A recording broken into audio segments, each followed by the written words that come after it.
ناظرین، آپ کی خدمت میں سلام پیش کرتا ہوں۔ آج ہم اس موضوع پر گفتگو کریں گے کہ ایک طالب علم کی تعریف کیا ہے اور اس کی زندگی میں علم کی اہمیت کیا ہے، وہ علم کی راہ میں اپنے مقصد کو کیسے حاصل کر سکتا ہے۔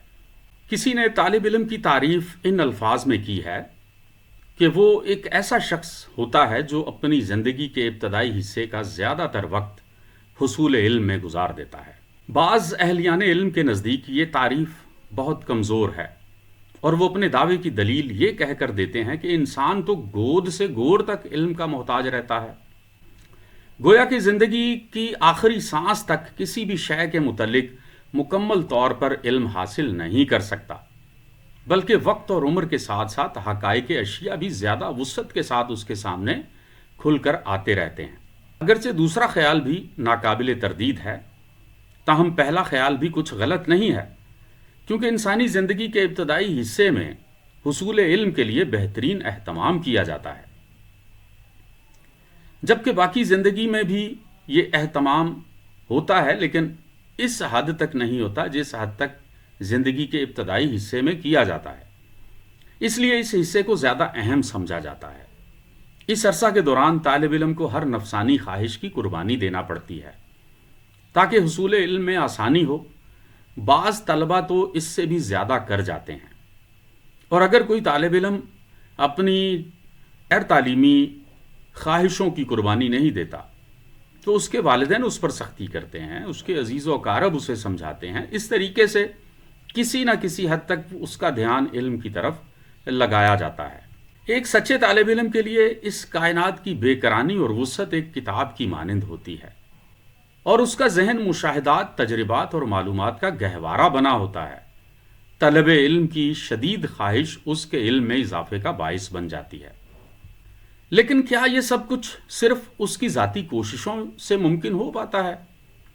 ہم کہہ سکتے ہیں کہ بالکل نہیں، کیونکہ ذاتی کوششیں بھی صرف وہاں پر ہی مؤثر ثابت ہو سکتی ہیں جہاں ان کے لیے ایک سازگار ماحول میسر ہو۔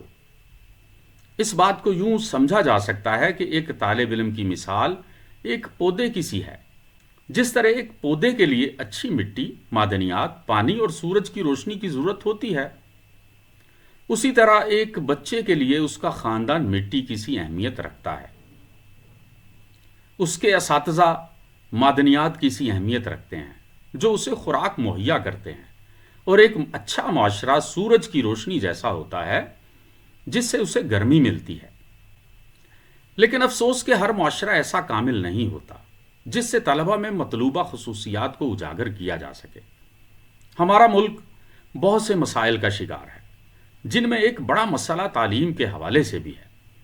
ہمارا معاشرہ جن مسائل کا شکار ہے ان کی تفصیل کچھ یوں ہے کہ ہمارے گھر، گاؤں اور شہر آلودگی کا شکار ہیں، جس سے معلوم ہوتا ہے کہ لوگوں میں سماجی نظم و ضبط اور اخلاقیات کا فقدان ہے۔ نمبر 2، ہمارے معاشروں میں پائی جانے والی اخلاقی اور فضائی آلودگی ہمارے جسموں اور رویوں پر بھی اثر انداز ہوتی ہے، جس کی وجہ سے ایک بہترین تعلیمی ماحول قائم کرنا ممکن نہیں ہوتا۔ نمبر 3، ہمارے بڑے بزرگ عام طور پر اتنے مصروف ہوتے ہیں کہ وہ اپنے بچوں کی تعلیمی ضروریات اور علمی مصروفیات پر دھیان نہیں دے پاتے، جس سے بچے میں تعلیم کے متعلق غیر ذمہ دارانہ رویہ پیدا ہو جاتا ہے۔ نمبر 4، بعض والدین خود غیر تعلیم یافتہ یا کم تعلیم یافتہ ہوتے ہیں، اس وجہ سے وہ اپنے بچے کی درست طریقے سے رہنمائی اور حوصلہ افزائی نہیں کر پاتے، جس سے بچوں میں تعلیمی مسابقت کا رجحان پیدا ہی نہیں ہو پاتا اور وہ اس دوڑ میں جلد ہار جاتے ہیں۔ نمبر 5، عام طور پر اساتذہ اپنے فرض میں کوتاہی کرتے ہیں، کیونکہ ایک تو ان کی اجرت یکساں طور پر مقرر نہیں ہوتی، اور دوسرا یہ کہ انہیں معاشرے میں حقیقی احترام بھی نہیں دیا جاتا۔ نمبر 6، طلبہ کو ہم خیال اور ہم طبیعت دوست نہیں مل پاتے، جس کی وجہ سے ان کے اندر زیادہ سے زیادہ بہتر کارکردگی کا مظاہرہ کرنے کا جذبہ پیدا نہیں ہو پاتا، بلکہ وہ اپنا وقت فضول سرگرمیوں میں گنوا دیتے ہیں۔ نمبر 7، ملک کے ابتر معاشی حالات کی وجہ سے خاندانوں میں روپیہ پیسہ پر اس قدر گفتگو اور جھگڑے رہتے ہیں کہ بچپن میں ہی بچوں کے ذہن پر دولت کی اہمیت کا بھوت سوار ہو جاتا ہے، اس لیے وہ حصول تعلیم کو حصول دولت کے تحت لے آتے ہیں۔ اس طرح وہ تعلیم کے اصل مقصد سے نہ صرف دور ہو جاتے ہیں بلکہ اپنی زندگی میں کوئی اعلیٰ اخلاقی خوبی پیدا نہیں کر پاتے۔ نمبر 7، بعض لوگ غربت کو حصول تعلیم کی راہ میں ایک بڑی وجہ سمجھتے ہیں۔ بے شک یہ ایک بڑی وجہ ہے، لیکن یہ اصل وجہ نہیں ہے۔ تاریخ کا مطالعہ بتاتا ہے کہ دنیا کے بڑے بڑے مفکرین غربت کے باوجود تاریخ میں بڑا نام کما گئے ہیں۔ اب سوال یہ پیدا ہوتا ہے کہ اتنے سارے مسائل کے ہوتے ہوئے ایک طالب علم کس طرح حصول تعلیم میں کامیاب ہو سکتا ہے؟ بے شک سارے مسائل حقیقی ہیں اور ان کا اثر براہ راست ایک طالب علم کی زندگی اور مستقبل پر پڑتا ہے، لیکن اس کے باوجود ایک طالب علم کو مایوس نہیں ہونا چاہیے۔ غربت کے باوجود آپ تعلیم حاصل کر سکتے ہیں۔ ایک بات ہمیشہ یاد رکھیں، زندگی کی دیگر ضروریات کو محدود کر دینے سے جو وسائل بچ جاتے ہیں انہیں حصول تعلیم میں خرچ کیا جا سکتا ہے۔ اگر طالب علم خود بھی حصول علم کے جذبے سے سرشار ہو تو وہ خود دیگر احتیاجات کو نظر انداز کر کے حصول تعلیم کے لیے وسائل بڑھا سکتا ہے۔ یہاں میں اپنی ہی زندگی سے ایک مثال پیش کر سکتا ہوں۔ جس وقت میرے والد صاحب کا انتقال ہوا میں 15 سال کا تھا، 5ویں جماعت کا طالب علم تھا، لیکن مجھے شعر و سخن سے گہری دلچسپی تھی، یعنی مجھے اردو لکھنا پڑھنا آتی تھی۔ اگرچہ میں باقاعدہ اسکول کو جاری نہ رکھ سکا، لیکن میں نے اپنے مطالعہ کو نہیں روکا۔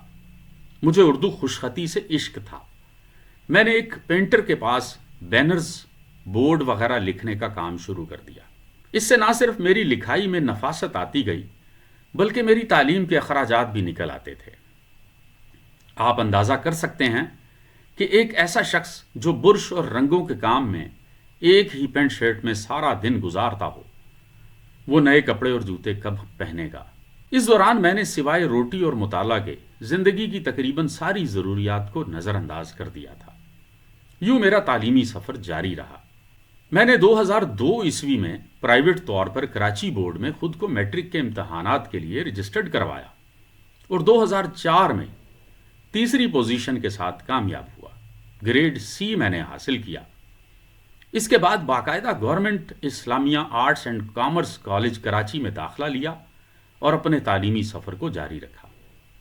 اس دوران میرے تعلیمی اخراجات کا ذریعہ صرف ایک ہی شعبہ تھا اور وہ تھا خوش خطی کا شعبہ۔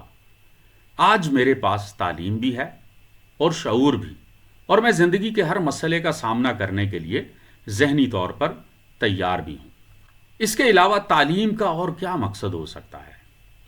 حصول تعلیم کا مقصد صرف حصول دولت ہی نہیں ہونا چاہیے، بلکہ یہ ہونا چاہیے کہ جب زندگی کے مسائل آپ کے سامنے آ جائیں تو آپ ان کا تجزیہ کر سکیں، ان میں سے نکلنے کی راہ پیدا کر سکیں اور گھبرا کر بیمار ہونے کی بجائے آپ ان کا مقابلہ کر سکیں۔ مختصر یہ کہ حالات خواہ کیسے بھی ہوں، اگر جذبہ حصول تعلیم مثبت اور مضبوط ہے تو دنیا کی کوئی بھی شے آپ کو اس سے روک نہیں سکتی۔ ہر طرح کے حالات میں آپ کا تعلیمی سفر جاری رہنا چاہیے۔